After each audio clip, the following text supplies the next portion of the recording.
Hello, I'm Rusty. Welcome to Prrk Industries. Yes, Prrk. We're here today to discuss and look at the Fort processor. About a week ago, a friend of mine sent me a message about this device from a band who I struggle to pronounce, called isn'tses.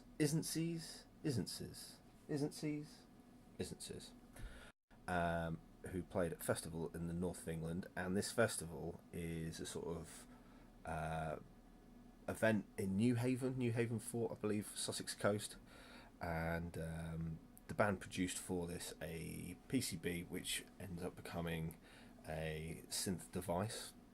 I'm just looking at it now on the computer.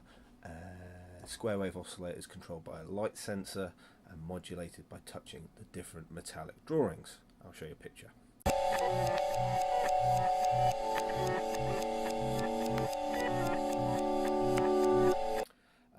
So this band adhere to a mythical structure, inflicting a narrative of textured sound and auditory fullness using esoteric electronics, expanded vocals and emotional valances. That's good stuff. Paganism, political anger, intergalactic heroism, and a playful interpretation of popular culture. Sounds good. So after I read the message from my friend, I ordered one, and lo and behold, here it is. So let's have a look at it. Seems appropriate to open this with a rusty saw. So do not bend.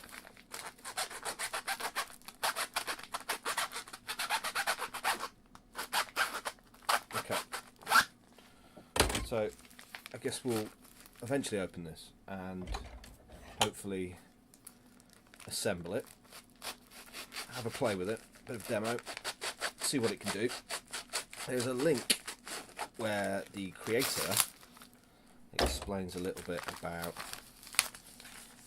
what it does, and I'll link that in the video as well.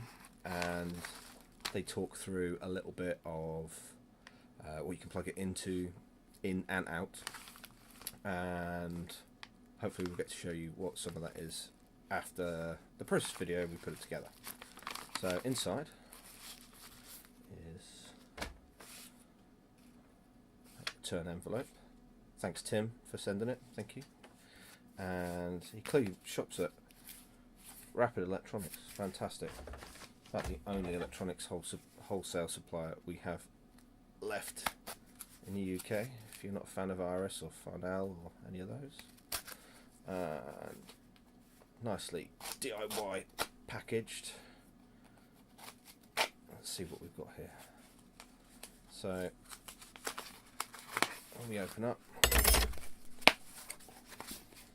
we have the board itself, which we'll look at in a sec, and some instructions. Oh, this is nice. Thanks for ordering. Any questions about the build, let us know.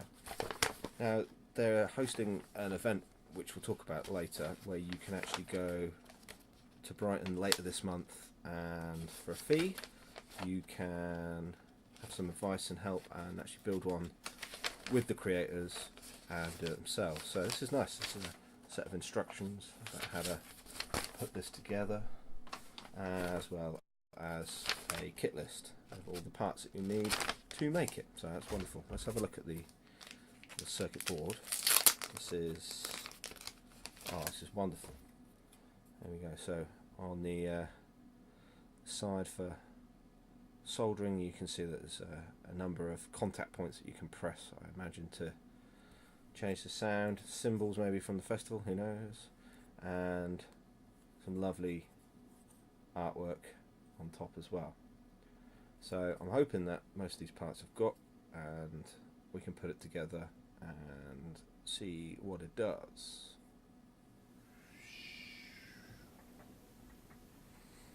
Now the artwork itself on board is apparently based on design from the site of the festival, on New Haven Fort, inspiration from surrounding landscape and ocean, but the band themselves that built this Fort processor have an event in Brighton on Saturday, March the 23rd, whereby from 1 PM You can show up and you can build one with the team. I believe the fee is £57.50, and that entitles you to have your own board, your own populated circuit board to test, maybe play with them there as well.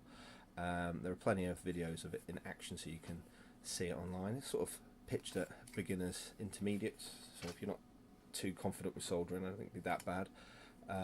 But the designers, Tim and Lisa, will be there to hold your hand and show you how to do it. It should finish about 5, but if you're interested, I think that'd be a really fun day. If I hadn't already bought one earlier this week, I'd probably go myself. I don't know, maybe go and make another one, but it looks like it'd be a good day. And you can buy those again at the link, which we'll put in the description at the bottom. So that is it. I'm going to go build it. Well, I'm going to check, see if I've got the parts to build it, and then we'll get back to you and we'll show you what it does. Okay, so I had a look at the parts list. Thought in my overconfidence that I had all these things. That's not the case. So I need to go and buy some parts, namely the ICs. I think the resistors, the capacitors are all fine, and I think there are some quite particular onboard pots, so you can adjust the sound, and I want to get the exact right size, so I'm not going to butcher something horrible that I might have that might bodge it and just about work, in favour of getting something that fits nicely and yeah, does this thing justice. So there'll be a part 2. We'll do a part 2 and you'll see the build and hopefully test it in a couple of days. So thanks, I was Rusty. We're Prrk Industries. Till next time.